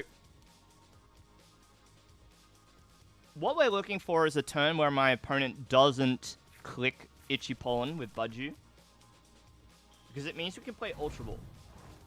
If we play Ultra Ball, we can grab Holucha, and then the fun really begins. The fun really begins. Ethan doesn't have a Dragapult 13. He doesn't have a Dragapult. I don't remember Dragapult in Gen 2. What are you talking about? Okay. Decision. Alright, starts with the Ultra Ball, right? Starts like this. I'm going to discard Yanmega. I'm going to discard the Buddy Poffin. We're going to grab Holucha. Okay? Holucha. Boss's orders. Grab the Dracloak. Holucha. Okay? Flying Entry. It puts a damage counter on 2 of my opponent's bench Pokemon. So we go 1. And I'm going to go this one, I think. No. I want to... I think maybe I want to pressure the Dracloaks. I kind of wanted to do this, but this is fine. So we'll retreat this Yanmega, go into the Vespiquen, and then we get to use the attack Phantom Queen. Put 3 damage counters on each of your opponent's bench Pokemon that has any damage counters on them. So that's why we use the Hawlucha. Set up the bench Pokemon with damage to allow us to get the secondary effect of Phantom Queen. We take a prize. We apply some pressure to the bench. It's all looking good. You never see it coming. Good song, huh? My favorite Persona 5 song is Blooming Villain. Do you know that song, Blooming Villain? Let me find it. This is my favorite Persona 5 song. I also really like the Persona 5 dancing version of Rivers in the Desert. Alright, go crank this song. Good choice. I like it. Persona 5 to me is like an all-time, like, just great game. I love that game so much. Uh-oh. Hey. I don't like what's happening now. I don't like what's happening now. Loath am I to admit that, like, it really does not take Dragapult very much to keep itself in the game here. But this is not good.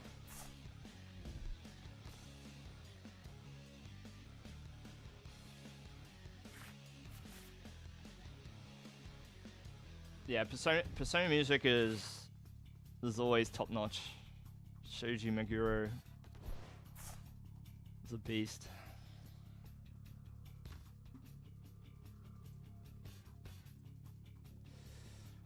All right, we gotta. Now we really are up against the Blooming Villain. We gotta rally together, steel our resolve, and hope for a good card off the top of the deck, because Yanma is doing its best. Doing its best. Give me something. We got nothing. It's alright. It's okay. Okay, we've got 3 prizes to our name at the moment. Okay, we're up. Things are gonna start looking a bit dicey. It's gonna start getting a little bit scary.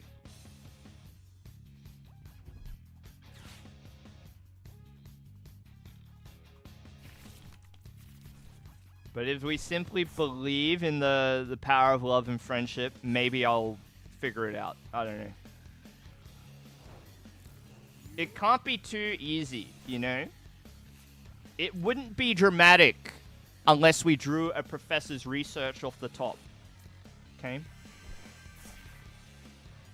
It wouldn't be very dramatic, would it? Ooh, that's good. We can claim a KO here. Wait, can we win on... We can win on this turn, actually.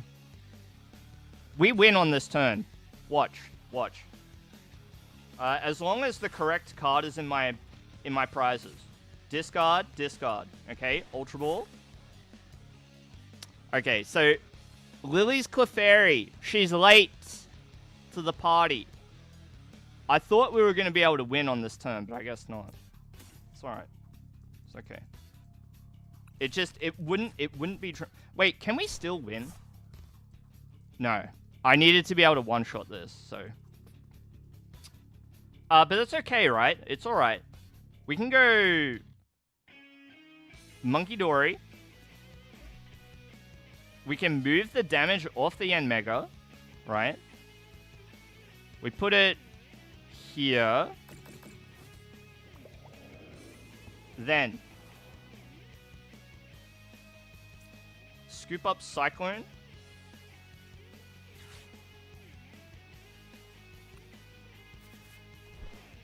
We're going to do a couple of moves here. First, we're going to move this Yen Mega. Take the energy. Just one. Put it on the Yen Mega EX. Then we're going to skedaddle out, and we're going to attack with Vespiquen. Okay. Phantom Queen, 200. 30 to the benched Draklurk. 2 prizes to go. Our opponent's taken nothing so far.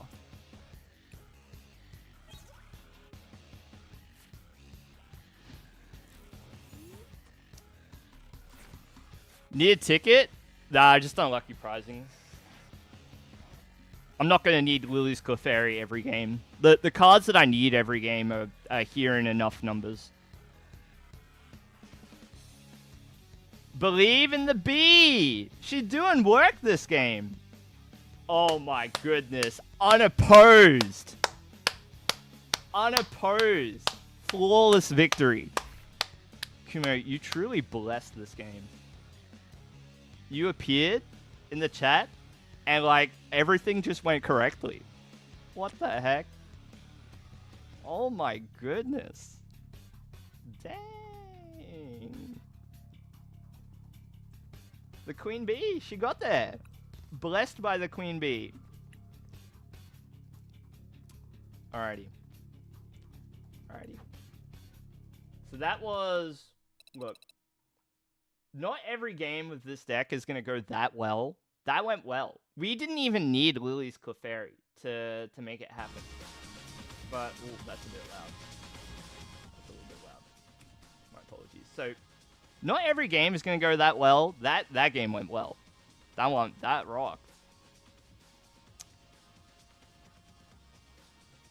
So, we'll do a brief look at what this deck does.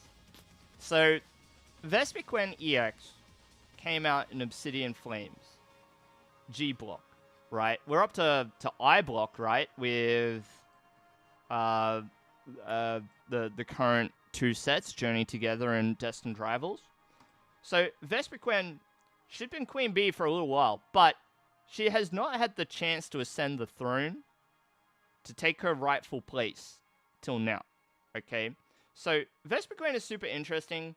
The attack Phantom Queen does 200 damage, put 3 damage counters on each of your opponent's bench Pokemon that has damage counters on it, right? Very, very... It's a very tantalizing payoff. If you can get the energy onto the Vespiquen, that should be really good. The reality is that getting grass energy onto a psychic type Vespiquen, there hasn't been a lot to like fully support what it's trying to do. But what we've got now, we've started to get like the pieces of the puzzle that the deck really needs.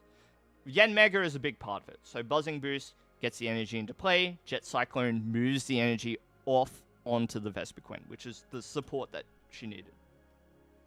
To facilitate the second part of Phantom Queen, right, the effect, needing to have damage on your opponent's bench, you've got Monkey Dory here, which Adrena Brain, it's an all-timer at this point.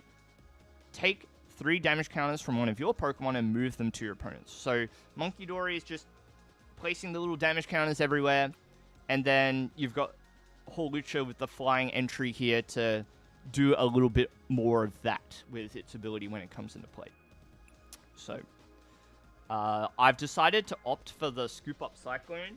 To be honest, I've been thinking about cards like Scramble Switch in the deck, or even like Prime Catcher is a very sensible choice too. But I don't know, something about Scoop Up Cyclone is appealing to me. In that game, there was a potential win condition with the Lily's Clefairy if we had it. But also, like, being able to deny prizes, like if you have a heavily damaged Yen Mega EX, for example, or if you want to reuse your Hawlucha, or what have you. Okay, so Scoop Up Cyclone is very interesting, being able to, like, play an ace spec that isn't used a lot. And Scoop Up Cyclone is just there to help you do all the things, right? It's kind of like having a switching card to activate your Yanmega's buzzing boost, for example. You can use it to save a Pokemon from getting knocked out. You can save yourself from awkward positions where you're stuck active, all of that sort of thing. Energy Recycler might seem odd. The problem I keep running into with this deck is it's very hungry for energy. It may seem like we should have enough with the high amount of energy in the deck, but I guarantee you, if you play with that Energy Recycler, you will have games where you'll be like, I really wish I had 4 more energy in deck right now in like the maybe the mid to late game, and Recycler just does that job. It's good. You could cut it to 1, I guess, but I kind of dig it at 2. It's good. 4 Surfer in the deck too. It's a very important effect, being able to switch in order to get the Vespiquen, or to get the Yanmega to activate Buzzing Boost. And Yanmega itself doesn't have free retreat, so having access to Surfer's switch effect is pretty important. And then we got the split of the 9 grass and the 2 dark, so a couple of rescue board to help maneuver Yanmega around. I'm not used to this thing having a retreat cost, but here you go. Yanmega EX, 1 retreat. Why Recycler over Rod? Because it's very hungry for energy. And I'm not that cut up if my Pokemon are in the discard pile. Although I will say, probably... Okay, I could probably cut 1 for a Rod. I could probably cut 1 for a Rod. But I really like having like the heavy energy recycler count. If you wanted to be a bit more sensible with the list, yeah, probably cut that for a Rod, and then you're done. You could probably do that. 1 deck list review per stream, otherwise I spend like an hour talking about other people's deck lists and not like actually playing, unfortunately. So that's the only reason why I cap it.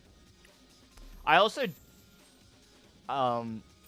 like if I didn't cap it to 1 per stream, people would start to just take over the live stream. You know what I mean? Like I don't want it.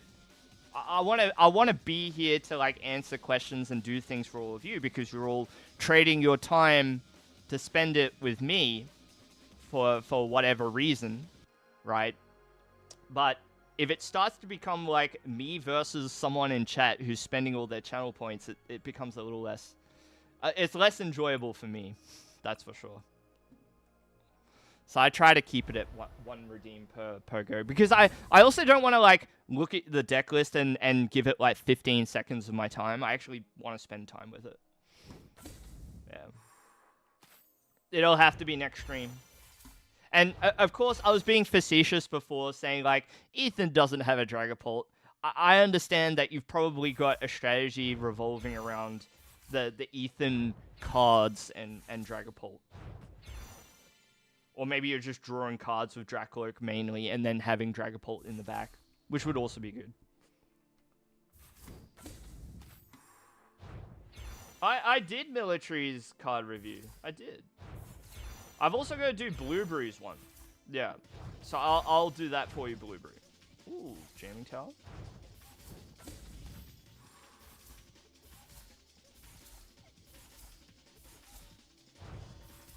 Got the double Zeraora. So we got a Zeraora playset now. Okay. I'm gonna go look in the deck list share and review channel, and I'm gonna pull out the most recent. Wait, what am I reviewing? Is it card review? What am I doing for you, Blueberry? Yeah, so it's the unknown, right?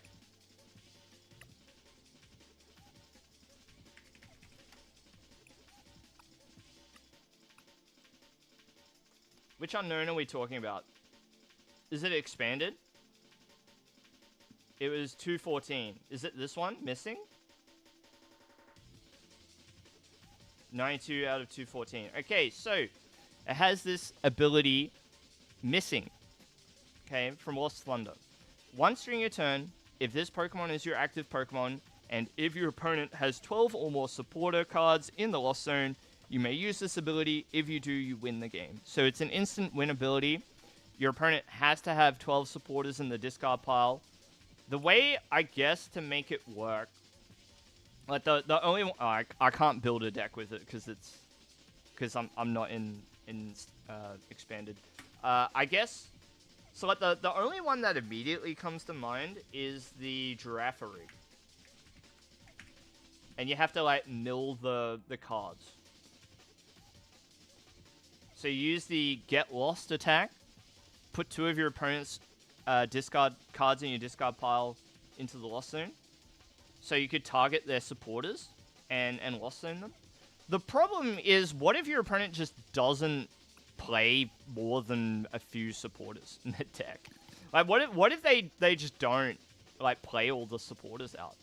It's good as like an alternate win con, but like I think not good enough to include as a one-off. Let me read it again. I gotta read it again.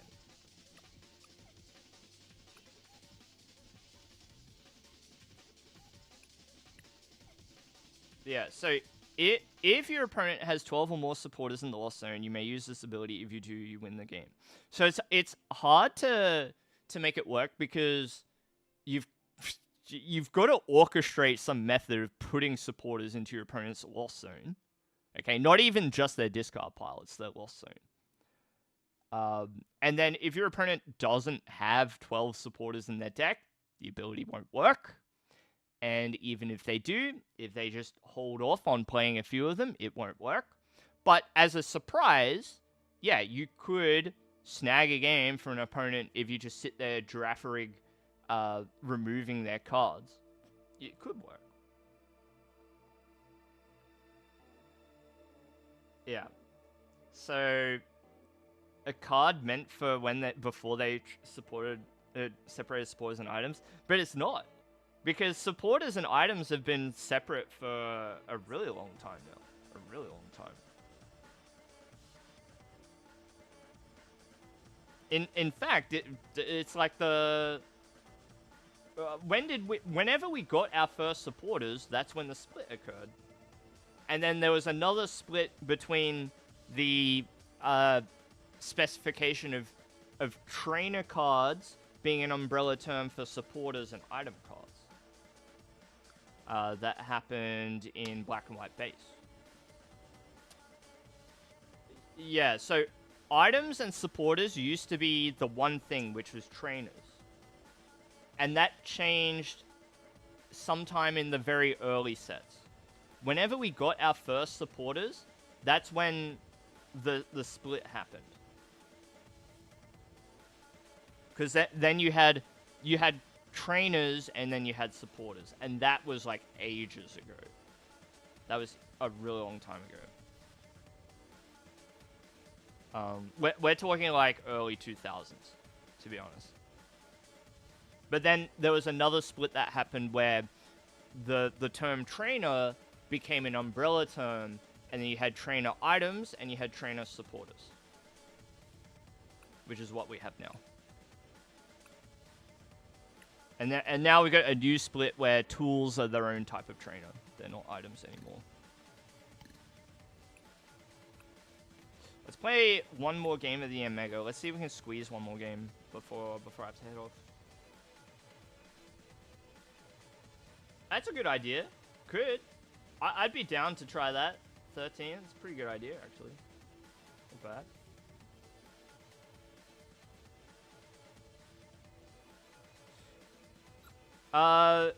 I think the damage counter one is possible to do, Blueberry.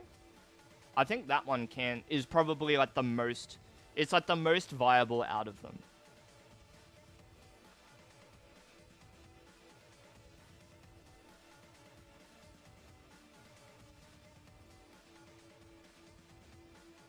Seems impossible, but not impossible in Expanded, I'm sure.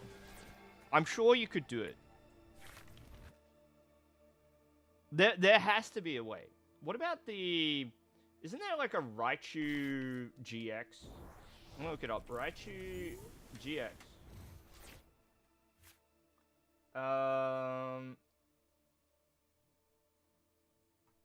Well, maybe it's like a regular Raichu. There's a Raichu that like does 30 to everything per like energy or something? It was like some effect like that, I'm sure. Electro Rain, so it was a Alolan Raichu. Okay, it's not the one, not what I'm thinking of, actually. Hang on, one moment, please, one moment. I have to concentrate. So we have to put down the Yanma. It is required. But next turn looks good. We've got Surfer and Yanmega to work with. Okay, Electro Rain is the wrong Pokemon I was thinking of. But I just remember getting cooked by that attack in Expanded once.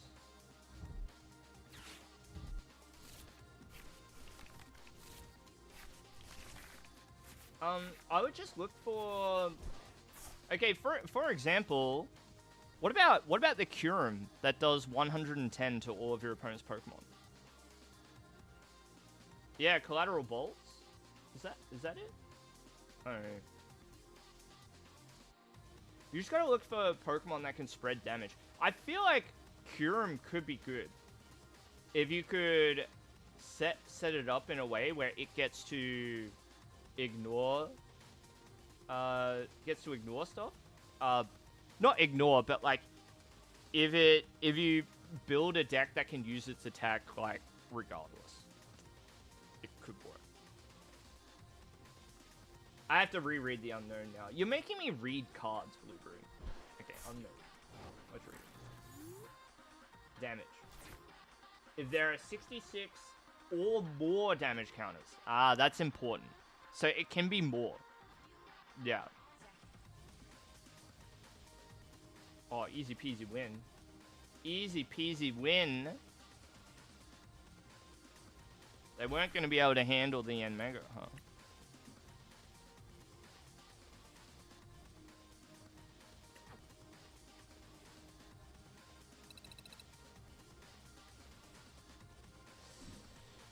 Team, it's 7:30. 7:30, you lot. You know that means I have to get going.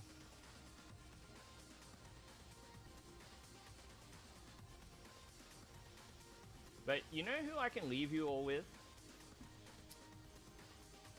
Yeah, this is it. But it's only until we meet again. So, friend of the stream, Kumarin, who was here a little earlier, she's been on Fantasy Life. Do we like Fantasy Life here?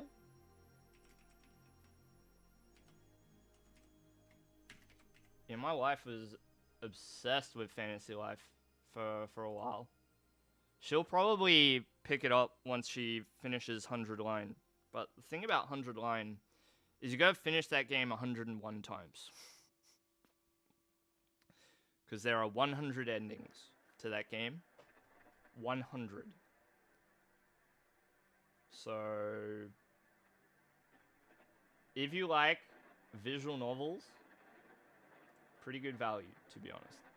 Pretty good value.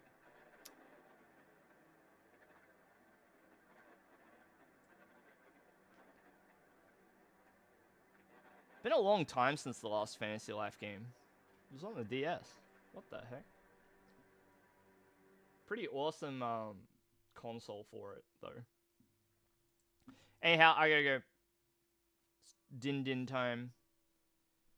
Enjoy Fantasy Life with Kumarian, and please don't embarrass me in front of my colleagues, okay? You know how it goes. I'll see you in the next one. Thanks all. Goodbye.